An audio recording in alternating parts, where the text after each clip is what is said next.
I've been puttering around in the shop here, kind of thinking about what I want to work on next. And I took a look at my Tasmanian pattern. It's a HYTEST. I've shown it in some of the other videos, but it's a let's see, HYTEST 4-pound Tasmanian. It's in good condition. A little shinier than I'd like, but overall nice. But when I got it, the issue is that I was impatient and I hung it on a handle that I already had. And when I thinned it down, I tried to save as much of the palm swell as I could, but it's really just undersized. And while the handle feels good, it really doesn't feel bad. It is undersized for this heavy of a head. You know, it's 4 pounds out there, and if you look at it, that palm swell is just kind of anemic, right? It doesn't have enough to it. So because of that, I haven't really wanted to use this axe much. I've never really sharpened it up. It's kind of whatever edge came on it. Used it a little bit for splitting, but that was about it. So I saw I had this, it's a B grade, but Whiskey River handle sitting there. And knowing how tall the eyes are, or tongues are on these, I knew it would be a good fit for this head. And I really don't want to lose this handle, because while the palm swell is a little bit on the small side, it would work well for a lighter head, you know, like a boy's axe or something like that, or maybe like a 3-pound head. Got a couple of those kicking around, so I want to save this handle, repurpose it for another head, and then take the HYTEST and put it on the Whiskey River. This one is one of the 28 C's, so it's 28 inches from end to end. I think it's actually just a hair over. It might be like 29, but I'd like to keep as much of that length as possible. So when I move this over, I'm going to try to keep it as high on the tongue here as possible and drop this shoulder back down in here to give me a little bit more, length, because I don't really want to lose the length on this handle. And I'd like, you know, it's kind of a nicer handle, so I'd like to put it on, you know, a nicer head on it too. So yeah, and maybe once I have this head off, I'll clean it up a little bit, and maybe I'll glue it. I don't know. When I got it from guys who hold it in Australia, it came this way. I didn't really clean it up at all. I didn't really touch it. So I think it looks like they took a pretty heavy Scotch-Brite pad to it, or a wire wheel to it. There really isn't any patina on it, so to say. So I don't really feel bad about cleaning it up too much. So maybe a quick cleanup in cold blue will look cool on it. So, and I figured this video would also be a good opportunity, or this project would be a good opportunity to show pulling a handle when you want to save it too. Kind of some of the precautions I take when I'm either trying to save a vintage handle, or I want to kind of, if it's not vintage, it's, you know, still good, but I've got a handle that I want to keep and not damage. I'll keep, you know, damage to it to a minimum. So, first things first, this is a pretty decent hang from back in the day when I first got it and hung it. So my plan is to just try to pull this wedge. From the looks of it, it's black locust. So that one might be a bit a bit hard, but we'll get after it and start trying. So this example here is one of the reasons why I prefer not to glue my wedge. Again, when I hung this, I thought I was going to keep it on there for forever. You know, no issues, didn't foresee not liking it. And if I'd have glued that wedge, I would probably have a lot harder time pulling this. Really my only alternative would be to just straight drill this out, bore it out as much, or mill it out as much as I could. Just kind of with a drill bit, and then drive the handle out, hopefully. because I didn't glue it, even though this is a nice tight hang and it hasn't moved at all once I hung it, you know, 5 years ago now, maybe.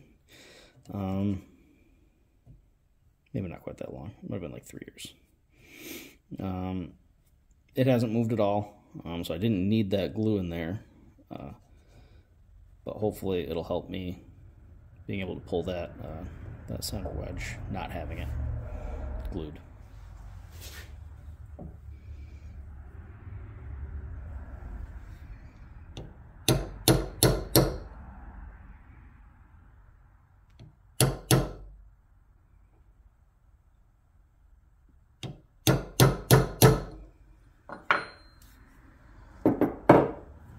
We'll just start with one. See how far that, maybe one will just do the trick.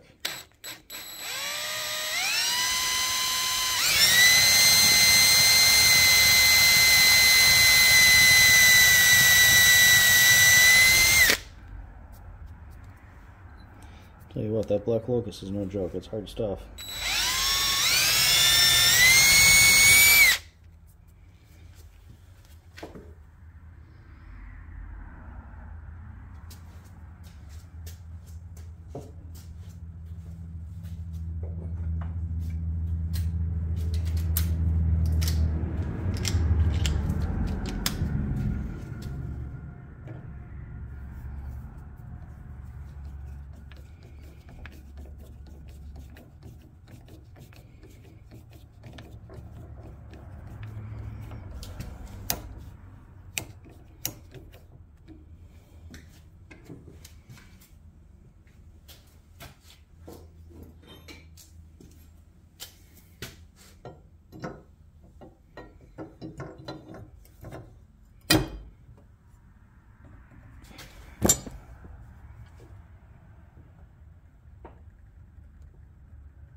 It's in there. I'm picking up the whole bench with it.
Not budging.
I'm really torquing on it. And for perspective, this is not a small pry bar that I'm using here. Get the autofocus off, it'll lock off. This is not a small pry bar that I'm using, so picking up the whole bench with it, and that is just not coming out. It is in there very solid. I think I'm going to have to end up just trying to drill it out. Just trying to drill it out because I don't think that's coming out with prying. Maybe once I get some of the wood drilled out, I can kind of chisel it out a little, but I think that's coming out on just by trying to lift it out with that screw.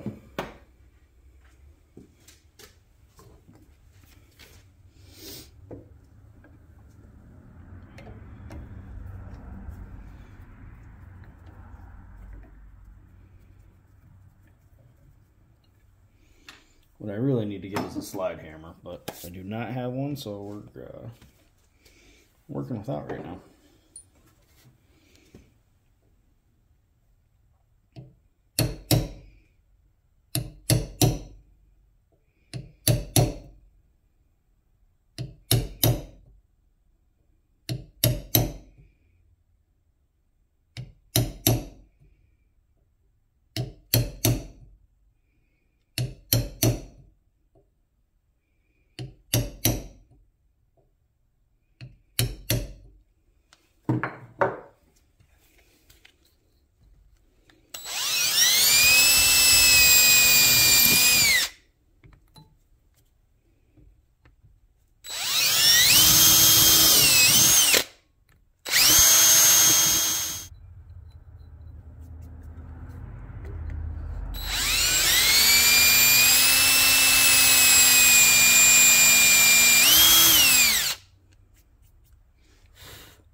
Alright, so we got it out.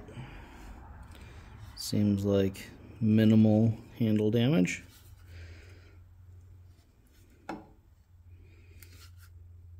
I'm happy with that.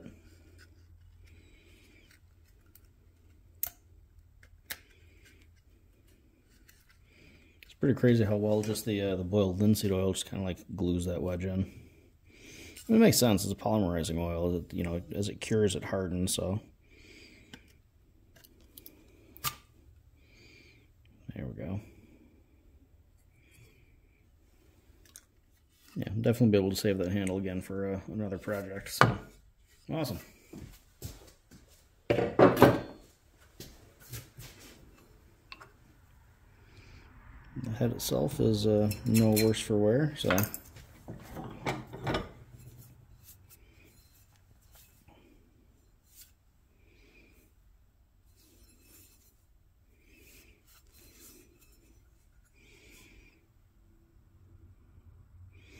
we'll probably have this be part one of the video. Let me know what you do what you would do to the head. Just kind of clean it up and blue it. Just kind of leave it shiny. Definitely too pitted to polish, but just kind of leave it how it is. Let me know. Hopefully this demonstration is helpful for showing people how to kind of pull a handle when trying to save that head, or save the handle. So, thanks for taking a look, and give me some feedback on what you would do if this were your build. Thanks for watching, everyone.